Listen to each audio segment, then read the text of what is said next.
사랑의 하나님, 우리 아버지, 오늘 또 귀한 시간 주셔서 감사합니다. 내 형제는 누구인가?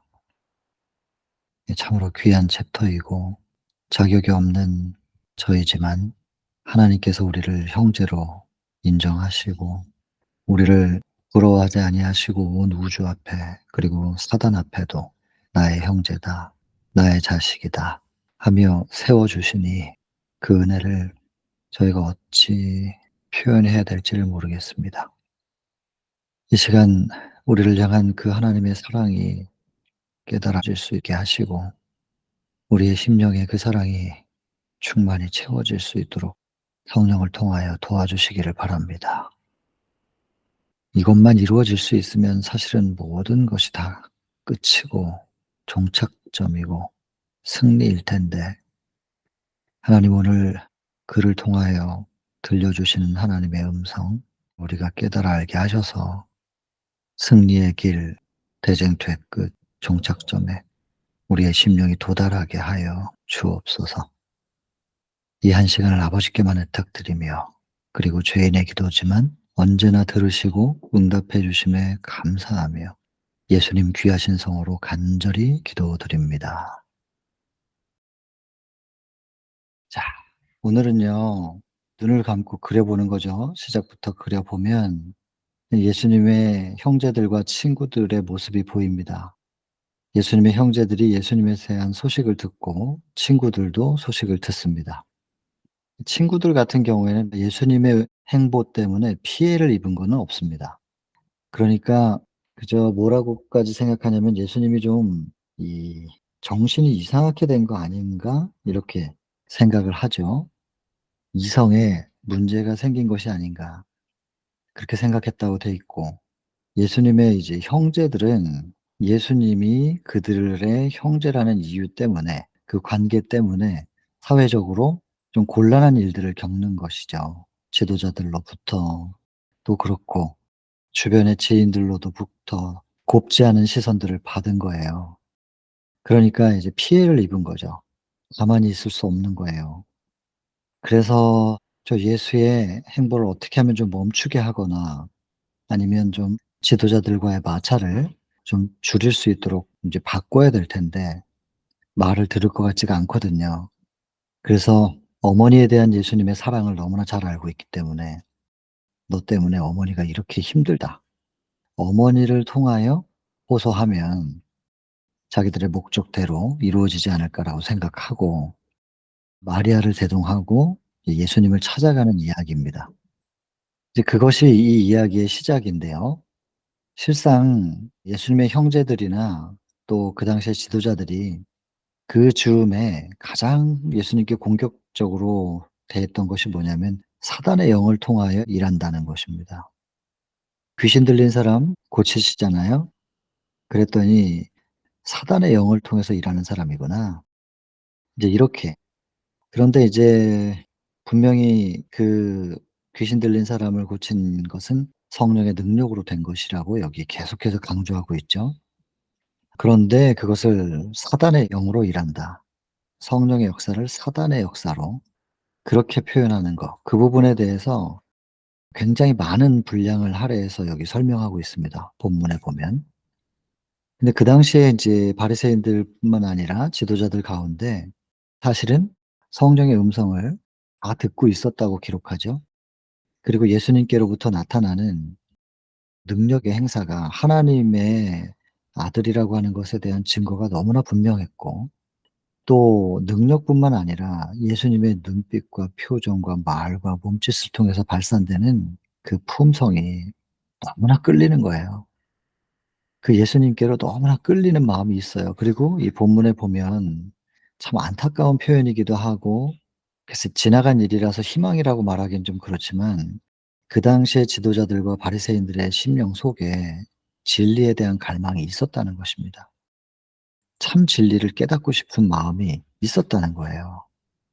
모두가 다 진리를 무시했던 건 아니더란 말이에요. 이런 사람들에게 성령께서 한 사람도 예외 없이 다가가셨겠죠. 그리고 그 마음을 두드리셨을 것이고 성령께서 그 마음속에 호소를 하신 것이죠. 그리고 지도자들이 그것을 거절한 이유가 있잖아요. 한 번 거절한 것에 대하여 본인들이 가서 잘못 생각했었다고 인정해야 되고 고백해야 되고 사과해야 되고, 이것은 너무나도 굴욕적인 것이었다라고 적혀 있지 않습니까? 이 자존심입니다. 이 자존심 때문에 성령을 거절하는, 이제 처음에는 자기가 자기의 잘못을 모를 때의 사단의 모습이 있어요. 루스벨의 모습. 그런데 자기의 잘못을 깨달아요. 그런데도 불구하고 돌이키지 못한 것은 자존심 때문이었습니다. 여러분, 여기서 보면 이 바리새인들과 지도자들 똑같은 사단의 마음이거든요. 근데 사단이 하늘 전쟁부터 시작해서 죄의 오묘인데, 그 뿌리가 어디에 있는진 모르지만 그 오묘한 죄가 올라와 가지고 우주에 인제 전쟁이 일어나는 그 사건부터 시작해서 그렇게 되게 된 계기, 루스벨의 마음속에 요동쳤던 그런 감정들, 생각들이 예수님 당시의 지도자들에게도 있었던 것이고, 그러면서 동시에 오늘날 우리에게는, 여러분, 대쟁투의 첫 시작부터 지금까지 그리고 앞으로도 계속될 이 자존심 문제 말입니다. 인정할 수 없는 거, 고백하지 않는 거, 사과하지 않는 거. 이거 대단히 중요한 부분이죠. 그래서 예수님이 베드로의 발 앞에 물을 떠 놓고 발을 씻어 주기 위하여 물을 떠다 놓으셨지만 그 발을 억지로 끌어다가 물에 담그진 않으셨단 말이에요. 기다리세요. 물을 그 발 앞에다 떠다 놓고 받쳐 놓고 기다리신다니까요. 그 다른 제자들은 발을 내밀었는데 베드로는 발을 안 내밀어요. 양심에 바른 척. 인간적으로는 도리가 그게 맞죠. 그러나 이건 지금 인간적인 게 아니거든요. 그래서 절대로 인간의 윤리나 도덕 그리고 도리, 도의, 이것으로 복음을 이해하시려고 그러면은 어느 정도 수준까지는 꽤 잘 올라가는데 그 이상을 넘지를 못해요. 인간의 도리로는 어떻게 선생님이 내 발을 씻깁니까? 이게 맞지요.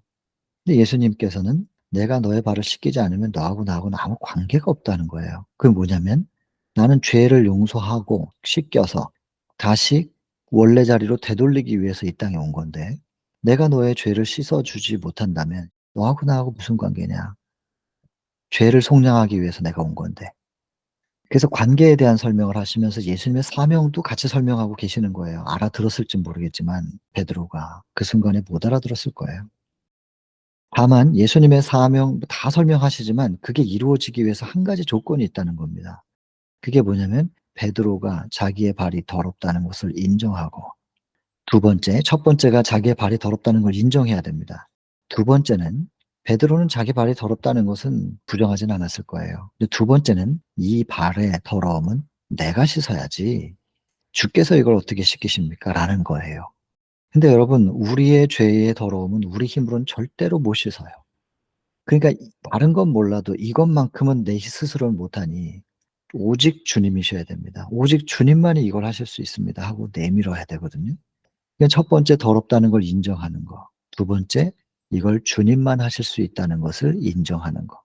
그리고 드려야 되는 거예요. 그러면 주께서는 기다리셨다는 듯이 깨끗이 하셔 가지고 데려가시겠죠. 여러분, 우리가 그분께 내밀지 못하는 우리의 발. 첫 번째는 내가 의롭다고 생각하는, 내가 죄인이 아니라고 하는 거.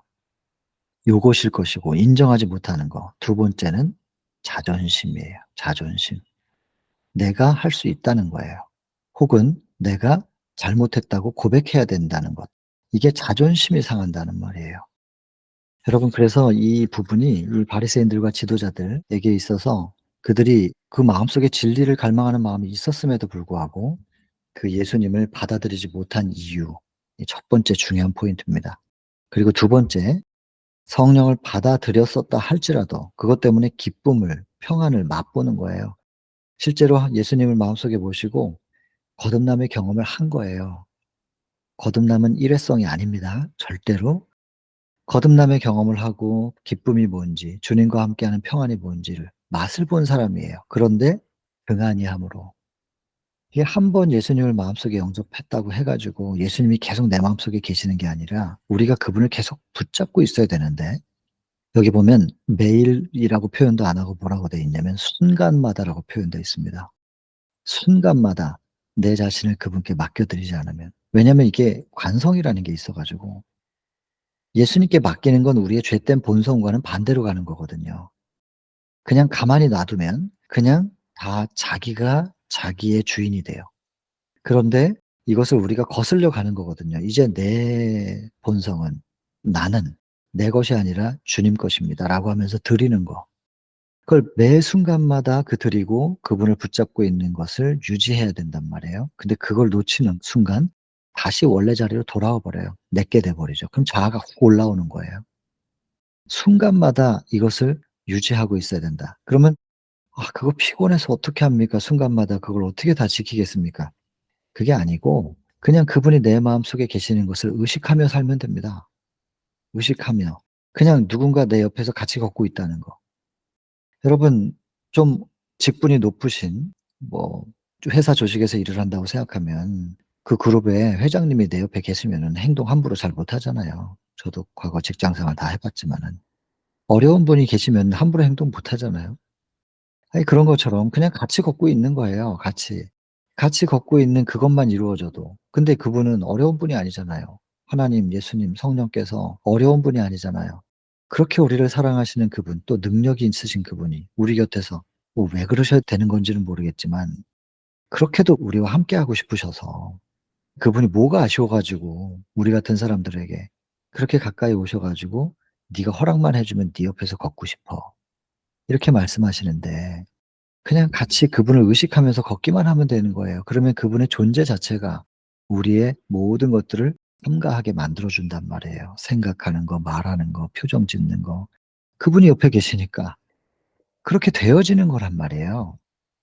근데 그거를 놓치면 순간 자기 자신에게로 돌아가죠. 자아가 올라오는 거죠. 그래서 첫 번째는 거절하는 거, 두 번째는 경험을 했지만 영접해서 왔지만 그러나 그것을 유지하지 못하는 거. 그래서 여기서 거듭 반복되는 게 뭡니까? 지금 우리가 사실은 31 장부터 계속 반복되는 게 있습니다, 단어가. 그게 뭐냐면 관계, 연결, 살아있는 연결, 산 연결. 여러분 이 단어가 지금 매 챕터마다 반복되고 있지 않습니까? 오늘도 또 나온 거예요. 살아있는 연결. 그분과의 소통. 내 마음속에 영접된 하나님, 천국 자체이신 예수님을 우리 마음속에 영접했으면 그분과 계속 소통하고 살아가는 거. 그게 영의 호흡입니다. 영의 호흡. 기도고. 그래서 기도는 어떤 특별한 장소에서만 하는 것이 아니고 계속해서 그분을 의식하고 살아가는 그거 자체가 영의 호흡을 숨쉬고 있는 거거든요. 그래서 여러분 이 성령에 대한 부분은 이 거절하는 부분과 등한히 함으로 놓치게 된 그리고 살아있는 관계가 순간마다 계속 이루어져서 우리가 어디 가서 한 1 시간 숨 쉬고 어디 가서 또 1 시간 숨 참을 수 있고 그런 게 아닌 것처럼 계속해서 살아있는 관계와 연결 이 부분을 강조하는 겁니다. 그리고 나서는 이제 다시 본론으로 넘어가서 형제들이 찾아오는 그래서 인제 제자들이 "선생님 모친과 형제들이 와서 만나기를 원합니다."라고 전했더니 예수께서 이 지금 무슨 상황인지를 다 알고 있는 이미 파악하고 계신 예수께서 "누가 내 형제고 누가 내 모친이냐." 하시면서 제자들을 가리키시면서 말씀하시기를 "하나님의 뜻대로 하는 자들이 내 형제고 모친이다." 하면서 혈연 관계보다 그 위에 있는 관계를 영적인 관계 이것을 묘사하시지요. 예수께서 그런 관계를 말씀하셨습니다. 그리고는 이 관계에 대한 설명을 끝까지 쭉 해 나가시면서 이 챕터가 마무리가 되는 겁니다. 근데 여러분 사실은 예수님께서 혈연을 뛰어넘는 관계를 가지고 계셨고 그것을 인정하셨지만 그러면서도 동시에 이 본문에 보면 만약에 혈연의 관계에 있는 형제들이 같이 협력해서 주의 사업을 또 그 사역을 함께 할 수 있었다면 그것이 예수님께 얼마나 큰 힘이 되었겠는가. 그런 표현들을 본다면 이게 혈연의 관계들이 더 그렇게 맺어지면 사실은 더 시너지는 나는 모양이에요. 예수님께 또 위로가 됐겠죠. 왜냐하면 예수님을 굉장히 괴롭게 했었던 부분이 가족으로부터의 핍박이었던 거라고 여기 본문에 보니까 그렇게 느껴질 수 있는데 가정 안에서 홀로 신앙하시는 분들 계시지 않습니까? 주변에도 꽤 많이 계실 텐데 쉽지 않은 거죠. 이게 가장 가까운 가족들로부터 인정받고 함께 신앙을 해 나가는 것이 얼마나 아름답고 그 속에서 참 얼마나 기쁨과 평안을 맛볼 수 있는 건데 어디 가서 쉬어야 돼요.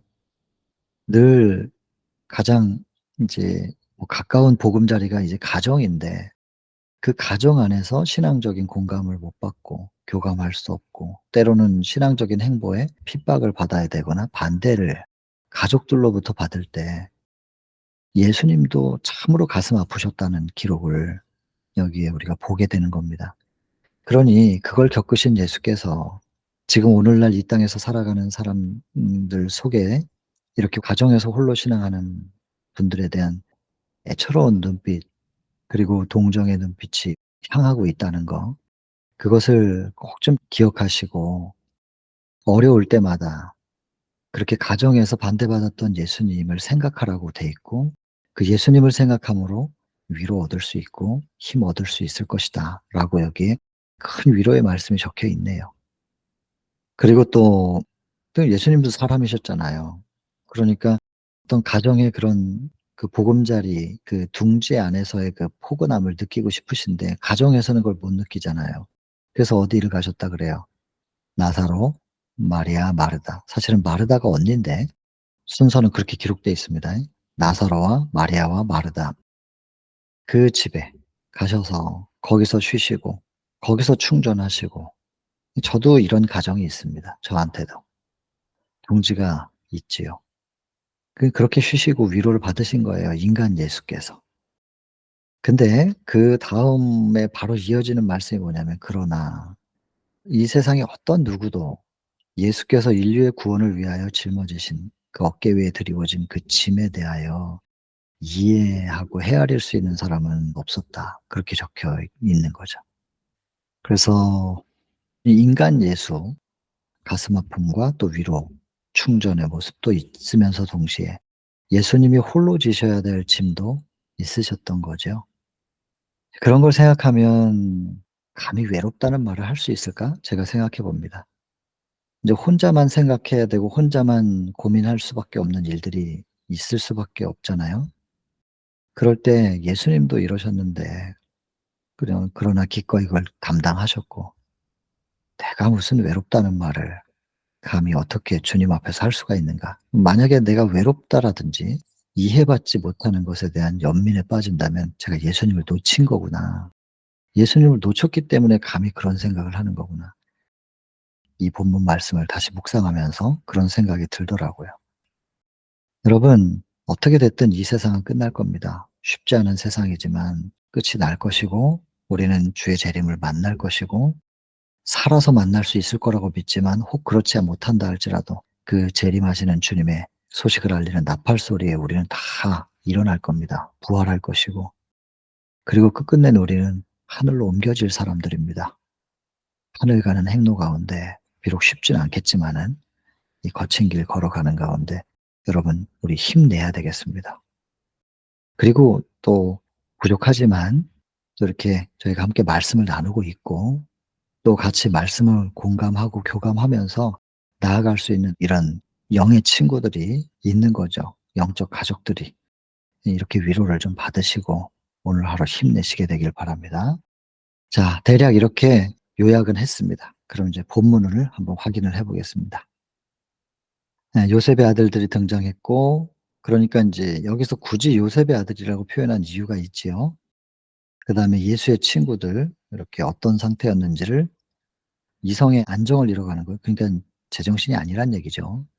이렇게 판단했고 그다음에 이 형제들이 예수님과의 관계 때문에 좀 비난을 받으면서 손해를 보는 거죠. 그래서 어머니를 동원해 가지고 예수님을 좀 설득하려고 계획을 합니다.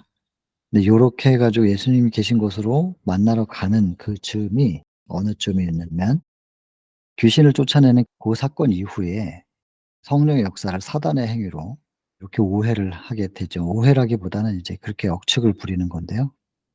여기서 인제 성령을 거절하면 어떻게 되는지에 대한 설명이 쭉 길게 있습니다. 성령의 역사를 사단의 행위라고 생각하면 이제 축복이 차단되는 거죠. 예수님을 반대하는 사람들은 이제 용서를 받을 수도 있습니다. 왜냐하면 그 이후에 성령의 역사를 통해서 회개하고 돌아온 사람들이 있으니까. 그러나 성령의 역사를 거절한 사람들은 그것도 고의로 거절한 사람들은 더 이상 하나님께서 그들에게 하실 수 있는 것이 없다고 기록합니다. 바리새인들은 예수님에 대한 비난을 그대로 다 믿은 게 아니었다는 거예요.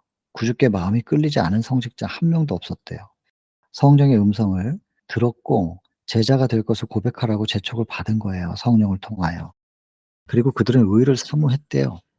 의를 사모하는 마음이 있었다는 거예요. 그러나 한 번 거절했었잖아요, 처음에. 그다음에 다시 받아들인다는 건 너무나 큰 굴욕, 이 자존심 문제.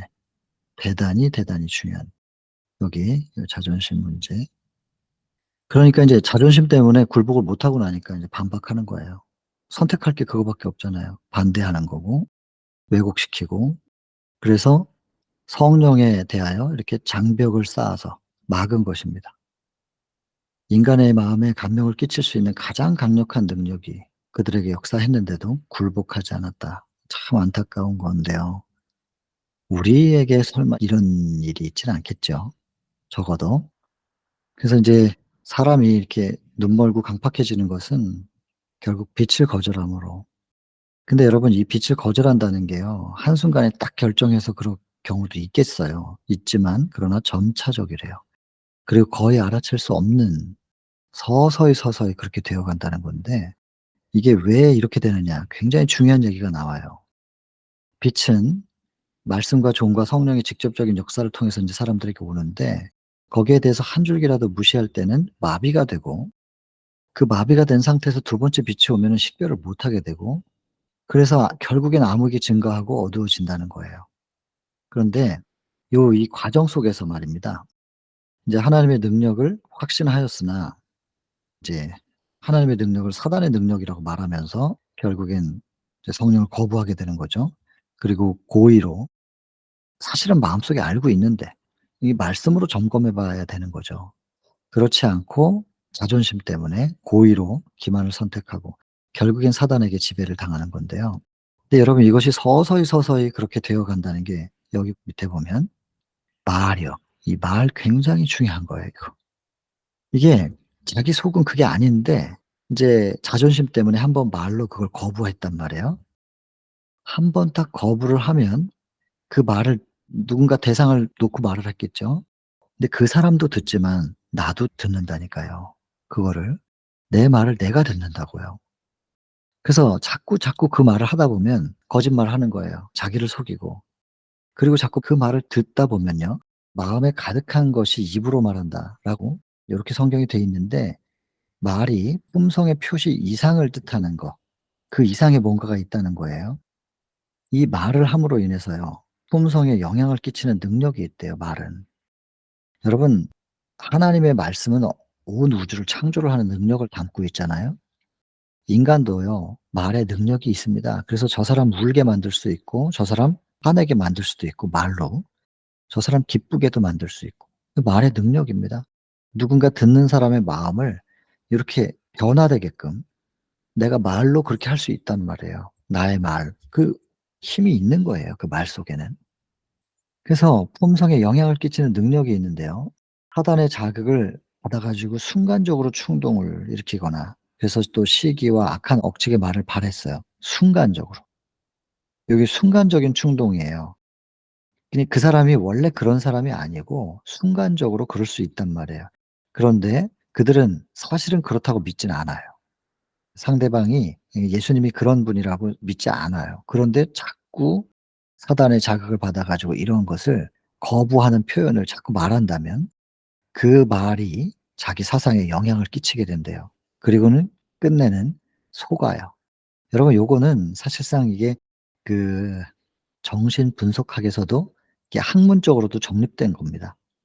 그래서 사실이 아닌 걸 자꾸, 자꾸 그 사람이 스스로가 그렇게 맞다고 생각하거나 아니면 주변에서 쇠뇌를 시키면 사실이 아니라고 생각했던 사람이 그걸 그렇게 믿어 버리는, 이게 가능하다니깐요, 진짜로.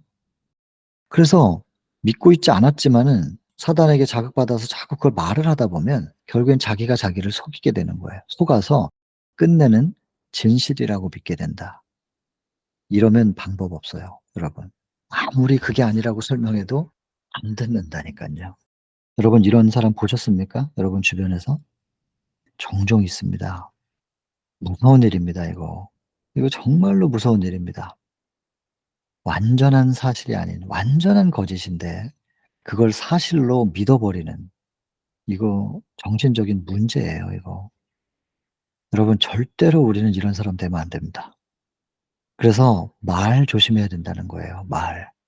시작할 땐 그게 아니었는데, 사실이 아니었는데 그걸 어떤 이유에서건, 뭐 나를 변호하기 위해서건 살짝 거짓말한 거예요. 근데 그것을 거짓말이라고 자기가 처음엔 알고 있었는데 나중엔 몰라요. 그게 자기가 거짓말한 것이 진짜 사실이라고 믿어 버리는. 그러면은 인제 그 사실을 알고 있는, 진짜 사실을 알고 있는 사람들이 볼 때는 뭐 그냥 팔짝팔짝 뛸 일이죠. 근데 그 사람 나쁘다고 할 거 아니겠어요, 거짓말하니까.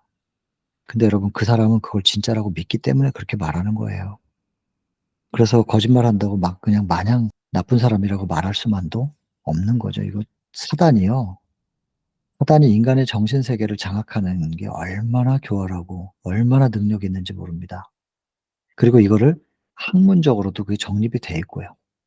임상의 여러 가지 실험들을 통해서 이것이 학문적으로 정립이 돼 있습니다. 이게 가능하다니까요. 그래서 쇠뇌라는 말이 있는 거죠, 쇠뇌. 근데 자기가 자기를 세뇌시키는 경우들이 있다니까요. "나는 그럴 수 없어. 나는 이런 사람이야." 과거의 자기 잘못이 자기가 한 게 아니에요, 그 사람은. 나는 그런 사람이 아니야. 자기가 자기 자신을 자꾸 그렇게 말하다 보면. 그리고 그런 사람이어서는 안 되는 거예요. 그래야 지금 내가 계속해서 이 일을 할 수 있거든요. 내가 이 일을 해 나가기 위해서는 나는 그런 사람이 아니어야 돼. 그러니까 그건 내가 한 짓이 아닌 거야. 그러면 인정 못 해요. 그리고는 정말로 그게 자기가 한 짓이 아닌 거예요. 그리고 과거에 자기가 한 짓이 아닌데 자기가 한 거라고 자꾸 말하는 사람들은 이상한 사람들이 되는 거죠. 그 사람들은 나를 시기하고 질투해 가지고 저렇게 없는 사실을 만들어서 나를 비난하는구나. 사단이구나. 이렇게 생각해 버린다니까요. 가능한 일입니다. 무서운 일입니다 이거. 그렇다면 그런 상황에서 자기의 끝내 잘못을 인정하지 못하는 사람, 완전히 자기 자신도 속여 버린 사람, 이런 사람은 구원을 받을 수 있을 것인가? 저는 그 부분에 대해서 계속 물음표를 던지는 거예요. 그 사람의 사실은 과거에 자기가 그런 짓 안 한 거예요. 했지만 이미 속아 있어요. 그리고 완전히 그렇게 믿어 버려요. 자기는 그런 짓 할 사람이 아니라고 하는 거. 자기가 한 행동이 아니라는 거. 그 사람에게 피해 입힌 거 내가 한 게 아니라는 거. 그렇게 믿어 버린 상태예요. 그럼 이 사람은 구원을 받을 수 있을까 없을까? 회개 못 하죠 절대로. 자기가 한 짓이 아닌데. 자기가 무슨 짓을 했는지 모르는데 어떻게 회개를 해요? 그러면 구원을 받을 수 있는 거냔 말이에요. 근데 지금은 정말로 자기는 그렇게 선한 사람이라고 생각하고 있는데, 여러분 이거 기도해 줘야 될 부분입니다. 그리고 정신세계 속에 정말 오묘한 일들이 많다는 거, 이거 생각을 한번 해 보셔야 됩니다. 여러분 시작은 작은 겁니다. 그 우리가 흔히 잘 알잖아요. 그 이야기. 그 뚝이 있는데 조그만 구멍 난 거. 그거 조그만 구멍이 나서 이게 뚝이 새요. 그거 아주 간단하게 막을 수 있는 건데 그걸 놔두면 자꾸자꾸 그 구멍이 넓어져서 결국엔 뚝이 무너진단 말이에요. 여러분 무서운 일이에요. 작은 생각 하나, 사실이 아닌 거, 내 마음과는 다른 표현, 이런 말들을 하면서 그게 그 사람의 품성으로 고착돼 버려요 나중에는. 그리고 그냥 그 사람이 그런 사람이 돼 버리는 거예요. 말은 사상에 영향을 끼칩니다. 다른 사람의 사상에도 영향을 끼치지만 나의 품성과 나의 사상에도 영향을 끼치거든요. 결국엔 자기 자신에게 속는 일이 벌어지고, 그리고 그게 진실이라고 믿게 되는, 이거 굉장히 무서운 일입니다. 꼭 좀 기억해 주시면 좋겠습니다. 경계해야 됩니다. 그러니 여러분 부정적인 얘기를 해야 될까요? 할 수 있는 한 부정적인 얘기를 입 밖에 내면 안 되는 것이고, 누구를 험담한다든지 비난한다든지 입 밖으로 내지 말아야 된단 말이에요. 그런 생각이 들 수는 있겠지만, 사단이 우리 속에 생각을 집어넣을 수는 있겠지만, 그것을 뭐 언젠가도 말씀드렸지만 새가 우리 머리 위를 날아다니는 거 그건 못 막아요. 어떤 그 신학과 교수님이 하신 말씀이세요. 근데 그 새가 내 머리 위에 둥지를 트는 거는 못하게 할 수 있잖아요. 그러니까 사단이 우리 속에 별의별 생각을 다 집어넣고 다 지나갈 수는 있어요. 그 죄는 아니잖아요 그게. 근데 그것이 내 마음속에 뿌리 내리고 자리 잡게 하는 것은 내가 선택하는 거거든요. 여러분 그래서 이 생각들이 스쳐 지나가긴 하지만 그걸 절대로 붙잡아서는 안 되겠다는 거. 그리고 그것을 절대로 내 말로 표현해서는 안 되겠다는 거. 결심하고, 결심하고 또 결심해야 됩니다. 이거 결심 안 하면 나도 모르게 부정적인 얘기, 비판적인 얘기, 불평, 불만, 누구 욕하는 거 되게 좋아하는 거예요. 인간의 성향이 그래요. 여러분, 그거 자꾸 한 번, 두 번 허용하다 보면 내가 그런 사람이 돼 버려요. 절대로, 절대로 이거 안 됩니다. 이거 꼭 좀 기억하시고 결심하시면 좋겠습니다. 그렇게 말하고 나서는 철회하지 않고 자기가 말한 게 사실이 아니면서도 그게 맞다고 증명하려고 하다가 마침내는 정당하다고 믿게 돼 버리는, 이렇게 된다니까요. 의심의 말을 발하거나 하늘의 빛에 의문을 품고 비판하는 것은 위험하다. 위험한 일이에요. 부주의하고 불경스러운 비평은 품성에 영향을 끼쳐서 불경과 불신을 기르게 한다. 말, 심판날에 우리가 무슨 말을 했는가, 요거 판단받을 거라는 거예요. 그다음에 거절한 사람들의 얘기가 지금까지였습니다. 그다음 여기부터는 말씀을 기쁘게 들어요. 듣고 받아들이는 경험하죠. 그러나 성령께서 내 속에 계속해서 내재하시도록 나를 들이지 않는 거예요. "내 것을 내 겁니다."라고 다시 되찾아오는, 자아를 찾아와 버리는 요런 자들, 거기에 대해서 인제 예수께서 또 경고하십니다. 심령이 파괴당하는 것은 한거함으로 물론 됩니다. 거부함으로도 그렇게 되지만 등한히 함으로 그렇게 또 된다. 이 등한히 함. 귀신 이거 내용 아시죠? 들어왔다가 인제 내보내고 깨끗하게 정리했는데 나중에 깨끗해졌으니까 그냥 더 많이 들어오는, 일곱을 데리고 들어오는 이 얘기입니다. 한 번 내보냈다고 되는 게 아니라는 얘기예요. 여러분 비어 있으면 안 돼요. 우리 속에 뭔가를 내보냈으면, 밀어냈으면 말입니다. 빛이 들어와서 밀어냈으면 빛이 우리 속에 계속 있어야만 어둠이 못 들어오는데 빛을 거부하면은 다시 어둠이 우리를 점령할 수 있다는 것이죠. 너무너무 중요하죠. 사단의 지배를 한동안 끊어버린 것처럼 보이는 사람들이 있어요. 예수님을 영접하고 회개도 했고 한동안 이게 유지가 되는 것처럼 보여요. 그리고 하나님의 사랑 안에서 기뻐함을, 이거 다 거듭나는 얘기잖아요. 경험하는데 그러나 하나님의 사랑 안에 계속해서 거하지 못하는 거예요. 그리스도께서 마음에 거하실 수 있도록 하나님께 날마다 자신을 바치지 않았다. 밑에 보면은 순간마다 그렇게 표현합니다. 날마다 순간마다 이걸 계속해서 내 안에 계신 예수님을 의식해야 된다는 아까 말씀드렸습니다. 결국에는 악의 권세에게 완전히 지배당하게 되는 것이죠. 여러분, 사람이 그리스도께 굴복할 때 새로운 능력이 마음을 점령하는데 스스로는 성취할 수 없는 변화가 일어납니다. 스스로는 뭐 지금 매번 똑같은 얘기잖아요. 스스로는 안 되는 거. 초자연적인 역사. 이렇게 예수님을 영접한 사람들은요, 예수님이 거하시는 성체가 돼요. 이게 뭐냐면 성소 얘기거든요, 성소. 그래서 하늘의 능력으로 예수께서 충만히 채워져 있는 우리의 마음의 성소, 그리고 그 성체에는 사단이 아무리 공격해도 점령할 수가 없는 거예요. 근데 그렇게 되는 것은 우리가 그분께 우리의 마음밭을 맡겨 드렸을 때만 그게 가능한 것인데, 그러나 만일 우리가 그 그리스도의 지배하심에서 자신을 맡기지 않는다면 결국엔 악에 지배당할 것이다. 중간은 없어요. 이쪽이냐 저쪽이냐 둘 중에 하나밖에 없다니까요. 이것은 죄에 관한, 구원에 관한 부분만 이런 것이에요. 세상에서 우리가 일상을 살아나가는데 모든 것을 이렇게 이분법적으로만 이해하면은 좀 힘들죠.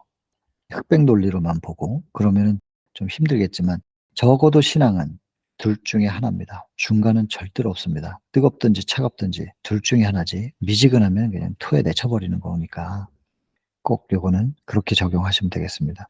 세상의 적용이 아니라 신앙적 적용입니다. 흑암의 왕국의 통치를 받기 위하여 일부러 그것을 섬기기로 선택할 필요가 없는 거예요. '나는 사단을 받아들이기를 원해.'라고 일부러 선택해야 될 필요가 없대요. 왜냐하면 빛의 왕국과 관계를 맺는 것을 등한히 하기만 하면 빛이 나가면 어둠은 오는 거고 빛이 오면 어둠은 밀려가는 거고, 그래서 굳이 어둠을 받아들이려고 할 필요도 없다는 거예요. 그냥 빛을 선택하지 않으면 그냥 어둠이 들어오게 된다는 거예요. 근데 여러분 이거 반대로 한번 생각해 볼까요? 굳이 우리가 그럼 어둠을 밀어낼 이유가 없어요. 내가 어둠을 밀어낼 이유도 없고 그게 되지도 않고 빛이 오면 어둠은 가는 거예요. 그러니까 내 죄를 내가 해결하려고 하거나 뭐 의지를 발동시켜서 뭐를 끊어야 되겠다, 뭘 참아야 되겠다, 이게 아니고 그냥 빛을 받아들이고 빛으로 가고 혹은 빛을 선택하고 빛을 향하여 마음문을 열고 빛을 영접하고 빛으로 우리의 심령이 충만하게 되면 어둠은 밀려가는 거라니깐요. 그래서 여기 이런 표현들을 보면 굉장히 쪼끔 좀 불공평한 것 같잖아요. 아이 그러면 왜 이렇게 그냥 아담의 범죄 때문에 내가 이렇게 힘들어야 돼. 굳이 선택을 안 해도 그냥 내 안에 들어올 수 있는. 근데 '구원받기가 어려운 거 아니야?' 이러면서 불공평할 수도 있는데 여러분 그거 아니고 반대로 적용할 수 있다니까요. 아담 때문에 우리가 그렇게 됐지만 예수님 때문에 우리가 의를 이룰 수도 있는 것이고 이 부분도 굳이 어둠을 밀어낼 필요도 없는 거 아니냐 그러면.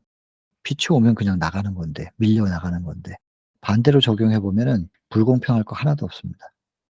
우린 그래서 오직 결론은 뭐겠어요? 예수 바라보기. 오직 예수님 바라보기. 생명의 빛 대신 그분을 바라보기. 그분을 마음속에 모시고 그분만 붙잡고 있으면 그분이 해결하실 것이다. 어둠에 대한 부분은 믿으시면 될 겁니다. 악에 대한 유일한 방어. 답이 있네요. 그리스도의 의를 믿음으로 말미암아 영접이에요. 그리스도를 마음속에 계속 모시고 사는 거. 그냥 이게 유일한 방어예요. 유일한 방어. 다른 건 없다니까요. 살아있는 연결 이 단어가 또 나오잖아요. 하나님과의 살아있는 연결. 관계예요, 관계. 이거 아니면 결코 우리는 대항할 수 없습니다. 사단과 어떻게 싸울 수 없는 거예요. 여기 보면 순간마다 좀 위에는 날마다라고 표현되어 있지만 여기는 순간마다 하나님과의 살아있는 연락을 가지면 되는 것이고 그렇지 못하면 정복당할 것이다. 그래서 개인적으로 하나님이랑 친하셔야 된다고. 개인적으로. 이런 모임도 중요하지만 개인적으로 하나님과 계속해서 동행을 그냥 그분이 내 안에 계시다는 걸 의식하면서 살아가는 거. 개인적으로 그분과 친해지셔야 돼요. 친숙한 동행, 교제, 뭘 하든 그분과 함께.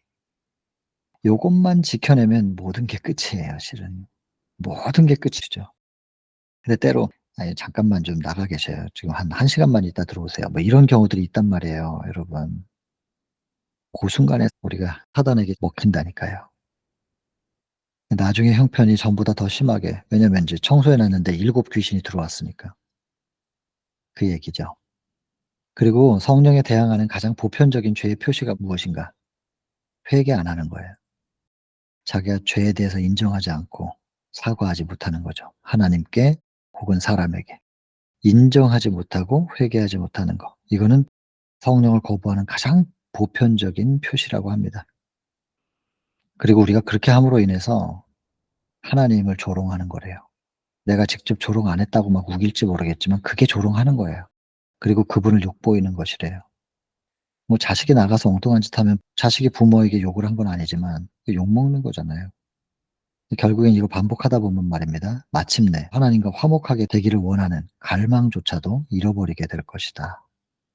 거부하는 것과 등한히 하는 거 꼭 기억해야 되겠습니다. 그리고 말. 너무너무 중요하니까 말. 그다음에 인제 그 당시에 인제 그 지도자들과 뭐 예수님의 형제들 다 그 예수님의 그 능력들을 '사단의 역사다.' 뭐 이런 식으로 생각했다는 것에 대하여 위에서 정리를 했고 이제 마무리를 하면서 찾아온 거예요. 도착했어요. 가르치고 계시는데 그랬더니 손을 내밀어서 제자들을 가르쳐 가지고 "아버지의 뜻대로 하는 자가 내 형제고 자매고 모친이다." 혈연의 관계를 넘는 얘기죠. 믿음으로 그리스도를 받아들인 자들은 다 인간적인 혈육 관계보다 더 가까운 관계로 그리스도께 연합하였다. 아버지와 하나가 되신 것처럼 예수와 하나됨 될 수 있다는 거예요. 그리고 이 부분 말이에요. 예수의 어머니는 여러분 위에서 보면 형제들이 자기들은 인제 형제라고 생각하죠. 예수님의 형제들이 "저 예수 때문에 우리가 이게 좀 고생이다. 피해를 본다." 그래 가지고 어머니를 설득해 가지고 이제 데려가는. 그러면 인제 아니 마리아는 예수님이 어떤 분인지 알고 그 사역에 대해서도 이제는 좀 이해할 법도 한데 아직도 이렇게 그 형제들의 충동에 못 이겨서 같이 따라가 주고 '뭐야?' 인제 이런 생각이 들 수도 있지요 뭐. 근데 이 예언의 신에서는 이렇게 표현해요. 지금 혈연 관계보다 더 가까운 관계를 얘기하고 나서 예수의 어머니를 등장시켜 가지고 예수의 어머니 마리아는 당신의 말씀을 믿고 행하는 자로서 육친 관계에 의한 것 이상으로 더 예수와 가깝고 구원받을 수 있는 관계를 가지고 있었다. 이렇게 표현해요, 마리아에 대해서. 여러분 저는 이런 부분들이 너무너무 좋아요. 혹시라도 예수의 어머니 그 마리아가 말입니다. 처녀인데 임신했잖아요. 이게 여자로서 얼마나 그런 그 비난의 눈빛들, 수근수근하는 그 눈빛들을 받았을 때 여자로서 얼마나 수치심이 들었을까요? 그런 가운데서 그것도 뭐 2000년 전 정서를 생각하신다면 상대적으로 얼마나 괴롭고 수치심이 들었을까. 그 마리아가 그렇게 예수님을 10달 동안 품고 그리고 자기 배 아파서 낳았습니다. 낳고 나서도 30 살이 될 때까지 계속해서 요셉의 자식이 아닌데 이런 소리를 들으면서 아이를 키우는 거예요.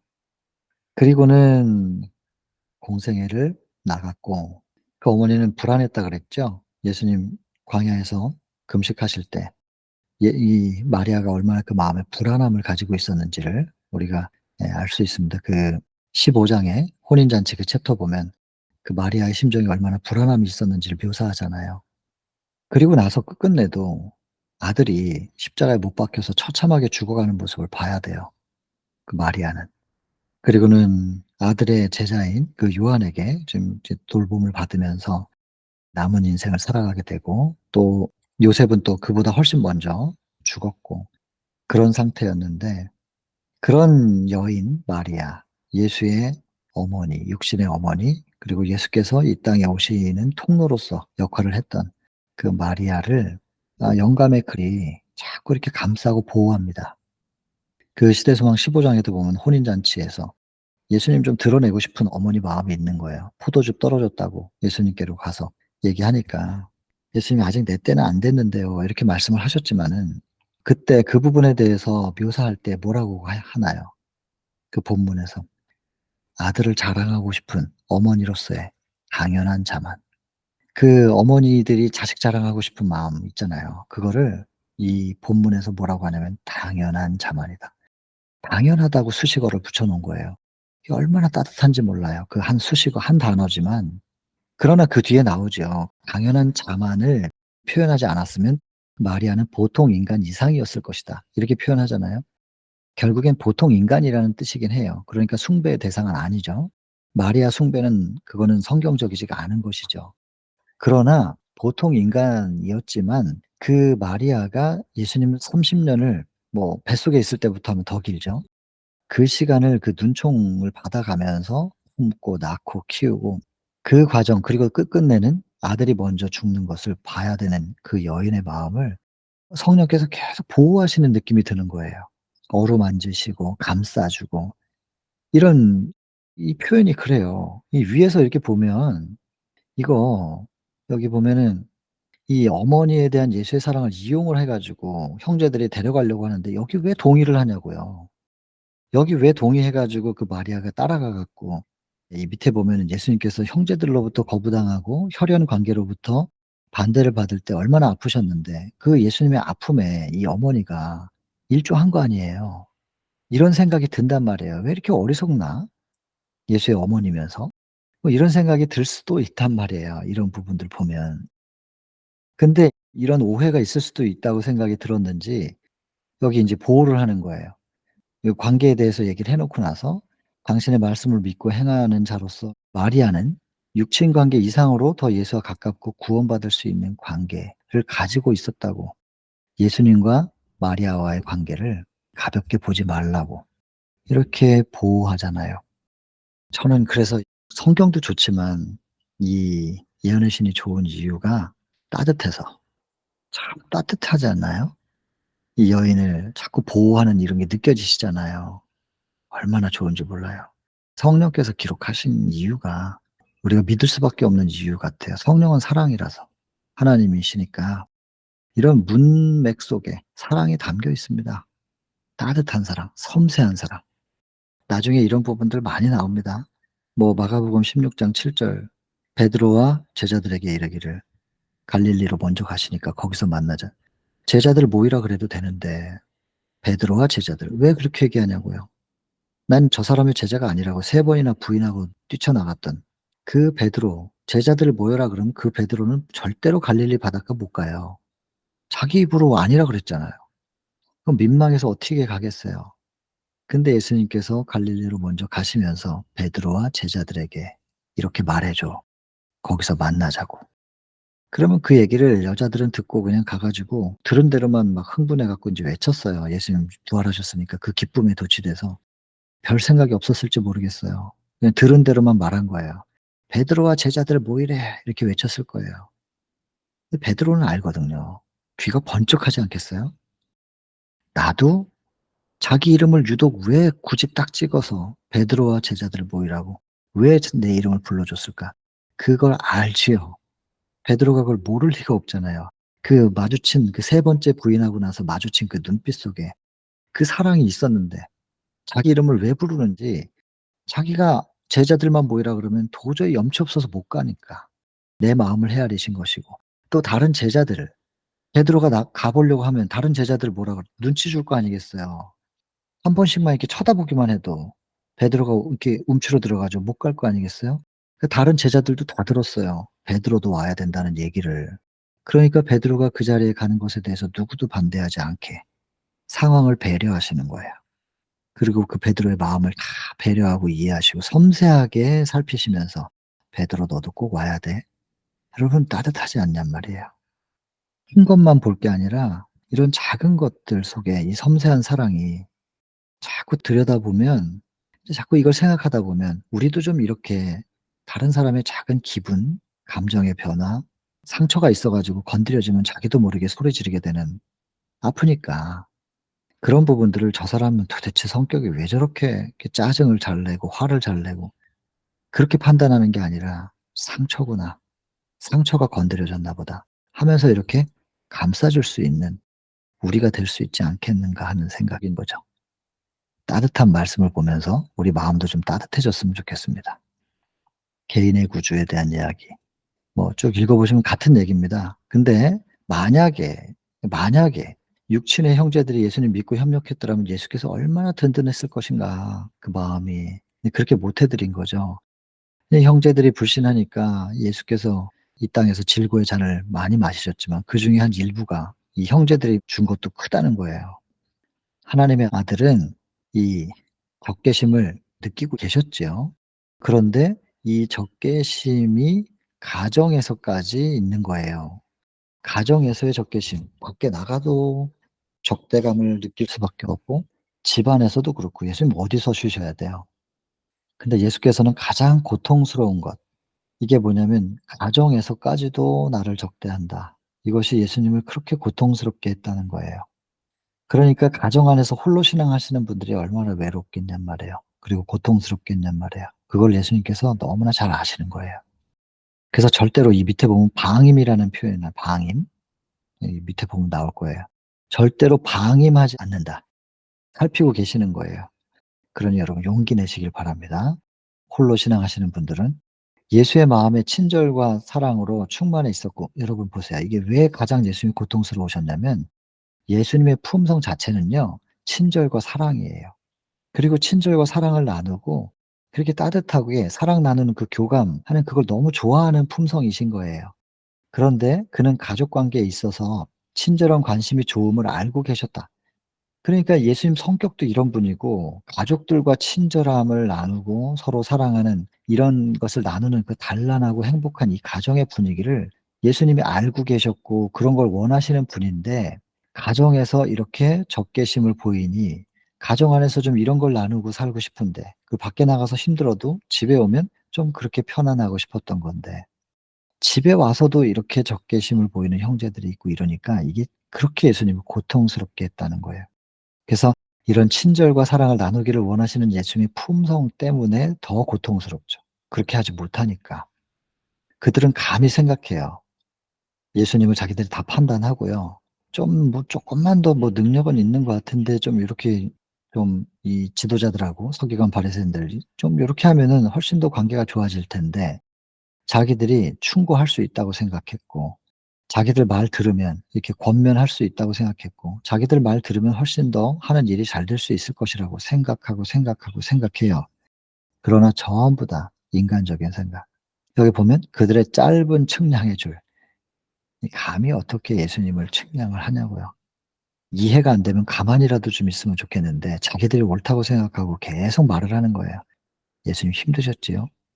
그들이 거칠고 인식이 부족한 말들을 막 쏟아놓는다는 것은 증거예요. 그게 뭐냐면 예수님의 신분이 어떤 분이라는 걸 의식하지 못한다는 증거이고, 신성과 인성이 혼합되어 있다는 것을 식별하지 못했다는 증거. 이 형제들이면서도 신과 계속 같이 밥 먹고 같이 잠자고 컸을 거 아니겠어요, 형제니까. 근데 이 신을 못 알아보는 이 안타까움을, 근데 이게 안타까운 것만큼 이거 오늘 우리한테도 적용시켜 볼 일이에요. 여러분, 우리는 하나님의 임재 가운데 살아요. 그러면서도 하나님의 임재를 못 느끼고 막 함부로 행동하잖아요, 우리. 평생을.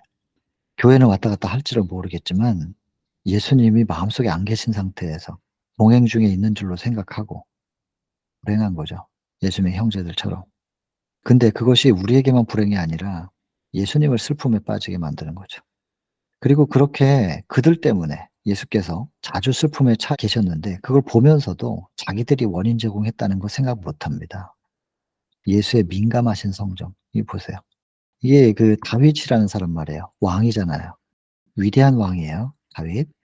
그런 사람 굉장히 그 대인배 같은데 나중에 인제 우리 확인하게 될 거예요. 부자선지자 보면 그의 마음이 그렇게 소심했대요.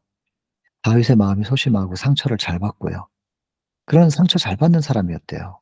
여린 사람이었던 거예요. 겉으로는 강하고 왕처럼 대범하게 일을, 뭐 실제로 그렇게 일을 했지요. 그러나 그 마음은 참 여린 사람이었던, 그 다윗 이제 묘사를 그렇게 하는 거예요, 예수님에 대한 샘플로. 근데 예수님 마음도 말입니다. 그러니까 인제 시대소망 7 장에 보면 예수님 유년시대 보면은 예수님의 섬세함, 그것을 사람들은 "소심하다." 이렇게 불렀다고 기록돼 있잖아요. 예수님은 섬세하신 분이셨어요. 민감한 거예요. 여러분, 이렇게 민감하고 섬세해야 다른 사람의 감정이나 생각의 흐름들을 느낄 수 있습니다. 무딘 사람들은 자기에게도 무딘 것처럼 다른 사람에게도 무뎌요. 그러니까 섬세하게 그 마음을 터치할 수 없지요. 같이 공감 잘 못하고 교감 잘 못하는, 공감 능력 떨어지는, 섬세하지 못해서 그렇단 말이에요. 근데 예수님에 대한 묘사가 이래요. 예수의 민감하신 성정은 이런 형제들 속에서 괴로움을 당하셨고 동기는 오해받았으며 사업은 이해받지 못하였다. 그래서 이 민감하신 예수님의 성정이었기 때문에 슬프죠, 그 상황이. 그래서 예수님은 뭐 큰 분이니까 뭐 작은 것들은 뭐 별거 아닌 것처럼 이렇게 툭툭 치고 나가신 분이 아니고 그 섬세한 작은 슬픔들을 다 끌어안고 견뎌내신 분이십니다. 버텨내신 것이지 대수롭지 않게 그냥 슬슬 다 그냥 쉽게 쉽게 일이 처리되고 그냥 쭉 큰 것만 생각하면서 밀고 나가셔서 끝내 승리하셨다, 이거 아닐 거예요. 예수님에 대해서 묘사한 이런 글들을 보면 절대로 예수님은 그런 분이 아니라 굉장히 예민하고 민감하고 섬세하고 그런 분이셨던 것으로 여기 기록이 돼 있습니다. 그래서 이런 분들이 민감하기 때문에, 섬세하기 때문에 슬픔도 많이 느끼고 많이 아파하셨을 거예요. 그러나 이거를 버텨내신 것이죠. 견뎌내신 거란 말이에요. 예수의 형제들 가르칠 수 있다고 생각하고 자기가 이해를 못하면서 이해가 안 되면 틀렸다고 생각하면서 비난하는 거, 이런 상태였대요, 형제들은. 그들의 비난은 예수의 골수를 찌르는 듯, 예수님의 심정에 대해서 굉장히 자주 지금 묘사하고 있습니다. 골수를 찌르는 듯하였고 심령은 기진하고 비탄에 젖었다. 근데 이 사람들이 민노라고 공언하고 있는 사람들이었다는 거예요. 하나님을 민노라고 하고 옹호한다고 생각하면서 예수님을 이렇게 괴롭게 했다는 거죠. 그러면서도 예수님을 괴롭게 하고 있다는 것을 알지도 못해요. 누군가에게 상처 주고 있다는 것을 알지도 못한다니까요. 참 답답한 노릇 아닙니까? 참 답답하죠. 이런 일들은 예수의 가시는 길을 가시밭길로 만들었다. 여러분, 맨발 걷기 좀 해 보십니까? 맨발 걷기. 맨발 걷기 하다가 그 밤송이 같은 거 밟으면 얼마나 따갑습니까? 근데 예수님의 길은 그냥 가시밭길이었대요. 가시를 밟고 걸어가는 거예요. 얼마나 고통스럽게 했냔 말이에요, 이런 것들이, 요런 거. 가정에서의 뭘 이해, 또 한 번 가정 안에서 이해받지 못함에 대한 부분을 또 묘사합니다. 너무 괴로우셔서, 너무나 괴로우셔서 그리스도께서는 그런 오해가 없는 곳으로 가셔서 위안을, 여기서 보면 예수님의 인성이 나오는 거죠. 인간 예수님. 위로가 필요하셨던 겁니다. 위로가. 우리하고 똑같지 않습니까? 이거 보면 참 따뜻하고요. 자, 그래서 위안을 얻기 위하여 예수님이 위로받으실 수 있는 둥지가 있었나 봐요. 나사로네 집. 그래서 위로 얻으셨고, 그러나 예수님이 지신 짐을 알 수 있는 사람은 세상에는 없었습니다. 종종 나사로 집에 가서 쉬는 것도 인간 예수님은 하셨지만, 그러나 자주 홀로 아버지와 교통하시는 거. 그래서 여러분, 우리가 하나님과 독대할 수 있는 장소로 자꾸 가시는 거, 하나님과만 만날 수 있는 시간과 장소, 그런 데 가서는 그 핸드폰도 다 꺼 놓고 말이죠. 그렇게 하나님을 만나는 시간은 필요한 것 같습니다. 위안을 찾으실 수 있었다. 자, 또 나옵니다. 괴로움을 당하시고 심지어 자신의 가정에서까지 오해와 불신을 감당해야 되는 자들은 예수께서도 그와 같은 고충을 겪으셨다는 거 생각하고 예수님 쳐다보라는 거죠. 생각함으로 위로를 얻을 수 있을 것이다. 그러면서 이 말도 얼마나 따뜻해요. 예수님 생각하는 가운데 예수님께서 이런 분들에게 하시는 음성을 듣는 거예요. 우정을 얻어라. 사람들 속에서는 네가 비난받을지라도 심지어 가정에서도 거부당하고 거절당한다 할지라도 내 안에서 우정을 얻고 우정이 필요하거든요. 사람은 우정의 교감이 필요한데 그걸 나눌 수 있는 사람이 없을 때 내 안에서 우정을 얻어라. 하늘 아버지와 교통하는 가운데서 위안을 찾으라. 그렇게 말씀하고 계시다는 거예요. 위로가 좀 되십니까? 위로될 만한 분들이 계시나요? 이런 음성을 지금 나한테 하시는 말씀이구나. 그렇게 들으시고 감사합니다 하면서 마음을 좀 편안하시면 좋겠습니다. 예, 보세요. 절대로 방임되지 않는데요. 절대로 하나님의 관심 밖으로 벗어나지 않는 것입니다. 계속 주목하고 계시는 겁니다. 나도 다 겪어봤어. 너 얼마나 힘든지 내가 다 알아. 그러니까 내 안에 들어와. 내 안에서 우정, 사랑, 위안 좀 얻을 수 있을 거야. 내 안으로 들어와 하는, 절대로 방임되지 않는다는 겁니다. 하나님께서는 저들을 향하여 비상한 온정인데, 여러분 보세요. 신이 사람과 비교할 수 없잖아요. 그렇게 크신 분이, 부모님이 자식 사랑하는 것보다 더 큰 사랑이 이 땅에는 없지만 이 땅에 인간의 부모가 자식을 사랑하는 것과는 비교할 수 없는 그 뛰어난 온정으로 우리를 사랑하신대요. 이 정도 사랑이면 우리가 뭘 어떻게 해도 하나님께 좀 염치 없이 나아갈 수 있지 않겠습니까? 이런 사랑을 우리가 믿는다면. 율법 가운데도 기록되어 있대요. 구약이 엄격한 것 같은데 구약의 율법 가운데도 이게 기록되어 있는 거예요. 어떤 사람이 뭐 어떻게 이렇게 해 가지고 다 파산을 했어요. 그 종으로 팔려가게 되면 그것을 친족이 해결하는 거. 이 구약에서도 이렇게 제도적으로 율법 가운데서 기록을 하신 것처럼 예수께서 우리의 기꺼이 친족이 되셔서 우리가 빚진 거 예수께서 탕감하시겠다는 얘기거든요. 두려워 말라. 내가 너를 구속했다. 내가 너를 지명하여 불렀나니 너는 내 것이다. 내가 너를 보배롭고 존귀하게 여기고 너를 사랑하였은즉 내가 사람들을 주어 너를 백성들로 바꾸며 백성들로 내 생명을 대신하리라. 여러분 위로받으시고, 이렇게 위로하시는 하나님께서 나의 부모나 형제나 친구나 애인보다 더 친밀하신 분이라고, 그들을 어떤 사람보다 내가 너를 더 많이 사랑하고 있어 라고 말씀하신다면 그 사랑을 한번 믿어보시고 그 사랑 안에서 충분히 위로받으실 수 있을 거라고 생각합니다. 이 크신 사랑을 무엇으로 설명할 수 있을까? 우리는 그것을 이해할 수 없다. 그러나 이해할 수는 없지만 경험으로 그냥 느끼는 거예요. 저도 그래요. 나 같은 인간인데 아직도 이걸 허락하시나? 아직도 나를 사용해 주시나? 이것만 생각해도 감당할 수 없는 사랑이죠. 그리고 지난 시간에 말씀드렸나요? 감히 누구를 내가 원망하겠는가?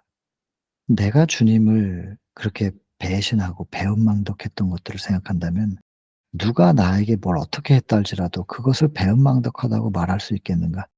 성령께서 계속해서 말씀을 주셔요. 그리고 그걸 인정할 수밖에 없는 것이고, 하나님은 정말로 저를 사랑하시는구나. 이거를 그냥 경험적으로 느끼는 것입니다. 여러분들도 그 사랑을 뭐 느끼고 계실 거라고 제가 믿습니다. 이렇게 우리가 사랑을 받았으면 수직적인 관계가 형성이 된 거잖아요.